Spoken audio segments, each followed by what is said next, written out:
Phone pay UPI settings ಬಗ್ಗೆ ತಿಳ್ಕೊಳ್ಳೋಣ. Settings ನ ಬಳಸಲು ಮೇಲೆ ಕಾಣುವಂತಹ ಪ್ರೊಫೈಲ್ ಐಕಾನ್ ಮೇಲೆ ಕ್ಲಿಕ್ ಮಾಡಿ. ತದನಂತರ ಫೋನ್ ನಂಬರ್ ಮತ್ತೆ ಹೆಸರು ಮುಂದೆ ಕಾಣುವಂತಹ ಪ್ರೊಫೈಲ್ ಡೀಟೇಲ್ಸ್ ಎದುರುಗಡೆ ಕಾಣುವಂತಹ ಎರೋ ಮಾರ್ಕ್ ಮೇಲೆ ಕ್ಲಿಕ್ ಮಾಡಿ. ತದನಂತರ ನಿಮ್ಮ ಅಡ್ರೆಸ್ ಆಡ್ ಮಾಡಕ್ಕೆ ಅವಕಾಶ ಇರುತ್ತೆ. ಇದಕ್ಕೆ ನಿಮ್ಮ ಲೊಕೇಶನ್ ಆನ್ ಮಾಡಬೇಕಾಗುತ್ತೆ. ಓಕೆ ಕೊಟ್ರೆ ನಿಮ್ಮ ಲೊಕೇಶನ್ ಆನ್ ಆಗುತ್ತೆ. ತದನಂತರ ನೀವು ಈ ಲೊಕೇಶನ್ ಆದ್ರೂ ಕೊಡಬಹುದು ಅಥವಾ ನಿಮ್ಮ ಸ್ಥಳೀಯ ಲೊಕೇಶನ್ ಇದ್ರೆ ಇಲ್ಲಿ ಸರ್ಚ್ ಮಾಡಿ ಕೂಡ ನಿಮ್ಮ ಲೊಕೇಶನ್ ನ ಸೆಟ್ ಮಾಡಬಹುದು. ತದನಂತರ ನಿಮ್ಮ ಹೆಸರನ್ನ ಎಡಿಟ್ ಮಾಡಬಹುದು. ಇಲ್ಲಿ ಇಮೇಲ್ ಅಡ್ರೆಸ್ ಇದ್ರೆ ಇಮೇಲ್ ಅಡ್ರೆಸ್ ಕೊಡಬಹುದು.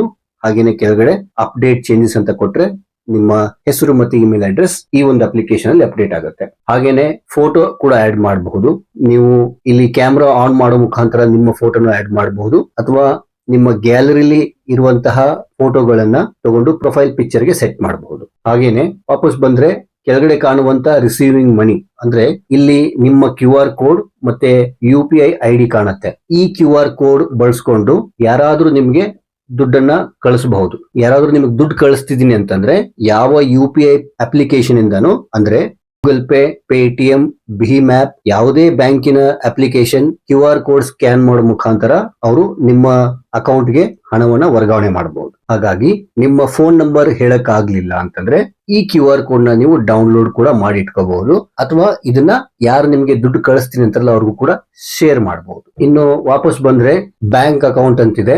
ಇಲ್ಲಿ ಒಂದು ಬ್ಯಾಂಕ್ ಅಕೌಂಟ್ ಆಲ್ರೆಡಿ ಲಿಂಕ್ ಆಗಿದೆ. ಇದೇ ಫೋನ್ ನಂಬರ್ಗೆ ಅಥವಾ ನಿಮ್ಮ ಫೋನ್ ನಂಬರ್ಗೆ ಹಲವಾರು ಬ್ಯಾಂಕ್ ಅಕೌಂಟ್ ಗಳು ಇದ್ದು ಅದನ್ನ ಲಿಂಕ್ ಮಾಡ್ತೀನಿ ಅಂದ್ರೆ ಇಲ್ಲಿ ಆಡ್ ನ್ಯೂ ಬ್ಯಾಂಕ್ ಅಕೌಂಟ್ ಮೇಲೆ ಕ್ಲಿಕ್ ಮಾಡಿದ್ರೆ ನೀವು ಇನ್ನು ಹಲವು ಬ್ಯಾಂಕ್ ಅಕೌಂಟ್ ಗಳನ್ನ ಆಡ್ ಮಾಡಬಹುದು. ಆದರೆ ಅದೇ ಫೋನ್ ನಂಬರ್ಗೆ ಅವೆಲ್ಲ ಬ್ಯಾಂಕ್ ಅಕೌಂಟ್ ಗಳು ಲಿಂಕ್ ಆಗಿರ್ಬೇಕು. ಇನ್ನು ಕೆಳಗಡೆ ಹಾಗೆ ಬಂದ್ರೆ ಇಲ್ಲಿ ಸೆಟ್ಟಿಂಗ್ಸ್ ಅಂಡ್ ಪ್ರಿಫರೆನ್ಸಸ್ ಅಂತಿದೆ. ಇದ್ರ ಕೆಳಗಡೆ ಬರುವಂತಹ ಲ್ಯಾಂಗ್ವೇಜಸ್ ಇಲ್ಲಿ ನೀವು ಇನ್ಸ್ಟಾಲ್ ಮಾಡುವ ಪ್ರಕ್ರಿಯೆ ಪ್ರಾರಂಭದಲ್ಲಿ ಭಾಷೆನ ಆಯ್ಕೆ ಮಾಡ್ಕೊಳ್ಳೋಕೆ ಅವಕಾಶ ಇತ್ತು. ಇಲ್ಲಿ ಪುನಃ ನಿಮಗೆ ಬದಲಾವಣೆ ಮಾಡಕ್ ಅವಕಾಶ ಇರುತ್ತೆ.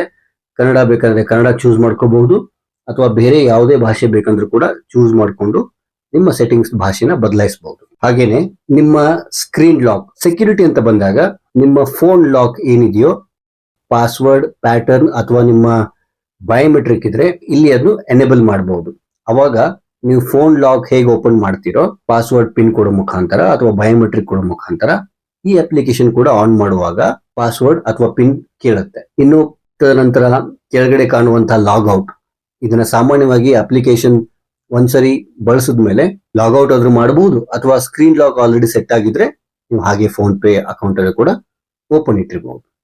UPI ಅಪ್ಲಿಕೇಶನ್ ಮೂಲಕ ಮೊಬೈಲ್ ನಂಬರ್ ಅನ್ನ ಬಳಸಿಕೊಂಡು ಬೇರೆಯವರಿಗೆ ಹೇಗೆ ದುಡ್ಡನ್ನ ಕಳಿಸಬಹುದು ಅಂತ ನೋಡೋಣ. ಇಲ್ಲಿ ಟ್ರಾನ್ಸ್ಫರ್ ಮನಿ ಕೆಳಗಡೆ ಟು ಮೊಬೈಲ್ ನಂಬರ್ ಅಂತಿದೆ. ಇದ್ರ ಮೇಲೆ ಕ್ಲಿಕ್ ಮಾಡಿದ್ರೆ ನೀವು ಈಗಾಗಲೇ ಬೇರೆಯವರಿಗೆ ದುಡ್ಡು ಕಳಿಸಿರುವಂತ ಲಿಸ್ಟ್ ಬರುತ್ತೆ. ಇಲ್ಲಿ ಮೇಲ್ಗಡೆ ಅವರ ಹೆಸರು ಅಥವಾ ಫೋನ್ ನಂಬರ್ ಟೈಪ್ ಮಾಡೋ ಮುಖಾಂತರ ಅವರ ನಂಬರ್ ಅನ್ನ ಹುಡುಕಬಹುದು ಅಥವಾ ನ್ಯೂ ಪೇಮೆಂಟ್ ಕೆಳಗಡೆ ಕ್ಲಿಕ್ ಮಾಡಿದ್ರೆ ಇಲ್ಲಿ ಆಲ್ರೆಡಿ ಯಾರ್ಯಾರು UPI ಅಕೌಂಟ್ ಬಳಸ್ತಿದಾರೋ ಅವರ ಪ್ರೊಫೈಲ್ ಕೆಳಗಡೆ ನ್ಯೂ UPI ಅಂತ ನೋಡಬಹುದು. ಹಾಗೇನೆ ಅವರ ನಂಬರ್ ಹಾಕೋ ಮುಖಾಂತರ ಇಲ್ಲಿ ಸರ್ಚ್ ಮಾಡಬಹುದು.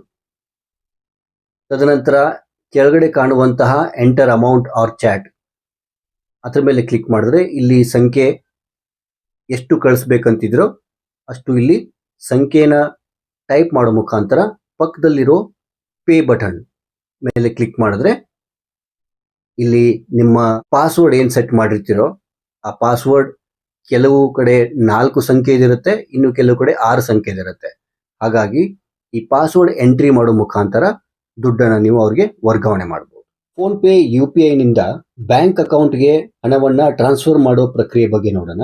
ಇಲ್ಲಿ ಟ್ರಾನ್ಸ್ಫರ್ ಮನಿ ಕೆಳಗಡೆ ಕಾಣುವಂತ ಎರಡನೇ ಆಪ್ಷನ್ ಟು ಬ್ಯಾಂಕ್ ಅದ್ರ ಮೇಲೆ ಕ್ಲಿಕ್ ಮಾಡಿ. ತದನಂತರ ಇಲ್ಲಿ ಆಡ್ ಬ್ಯಾಂಕ್ ಅಕೌಂಟ್ ಕೊಡಿ. ಯಾವ ಬ್ಯಾಂಕಿಗೆ ನೀವು ಹಣವನ್ನ ವರ್ಗಾವಣೆ ಮಾಡ್ಬೇಕಂತಿದ್ರೋ ಟ್ರಾನ್ಸ್ಫರ್ ಮಾಡ್ಬೇಕಂತಿದ್ರೋ ಆ ಬ್ಯಾಂಕಿನ ಮೇಲೆ ಕ್ಲಿಕ್ ಮಾಡಿ. ತದನಂತರ ಅಕೌಂಟ್ ನಂಬರ್ ಮೆನ್ಷನ್ ಮಾಡಿ. ಹಾಗೇನೆ ಕೆಳಗಡೆ ಕಾಣುವಂತ ನೆಕ್ಸ್ಟ್ ಬಟನ್ ಮೇಲೆ ಕ್ಲಿಕ್ ಮಾಡಿ. ಅವ್ರ ಹೆಸರು ವೆರಿಫೈ ಆಗಿ ಬರುತ್ತೆ. ತದನಂತರ ಇನ್ನೊಂದ್ಸರಿ ಹೆಸರನ್ನ ಕೊಡಬಹುದು. ನಂತರ ಕೆಳಗಡೆ ಕಾಣುವಂತಹ ಪ್ರೊಸೀಡ್ ಟು ಪೇ ಮೇಲೆ ಕ್ಲಿಕ್ ಮಾಡಿ. ಕೆಲವೊಂದು ಸಂದರ್ಭದಲ್ಲಿ ಗೂಗಲ್ ಪಾಸ್ವರ್ಡ್ ಸೇವ್ ಮಾಡಕ್ಕೆ ಕೇಳುತ್ತೆ. ನಾಟ್ ನೌ ಮೇಲೆ ಕ್ಲಿಕ್ ಮಾಡಿ. ಅವರ ಅಕೌಂಟ್ಗೆ ಹಣವನ್ನ ಕಳಿಸಕ್ಕೆ ಕೆಳಗಡೆ ಕಾಣುವಂತ ಎಂಟರ್ ಅಮೌಂಟ್ ಮೇಲೆ ಕ್ಲಿಕ್ ಮಾಡಿ. ಇಲ್ಲಿ ಸಾಮಾನ್ಯವಾಗಿ ಗಮನಿಸಬೇಕಾಗಿರೋ ಒಂದು ಅಂಶ ಏನಂದ್ರೆ ಯಾವುದೇ ವ್ಯಕ್ತಿಗೆ ಮೊದಲನೇ ಸರಿ ದುಡ್ಡನ್ನ ಅಕೌಂಟ್ ನಂಬರ್ಗೆ ಟ್ರಾನ್ಸ್ಫರ್ ಮಾಡುವಾಗ ಸಾಮಾನ್ಯವಾಗಿ ವೆರಿಫೈ ಮಾಡಕ್ಕೆ ₹1 ಕಳಿಸಬಹುದು.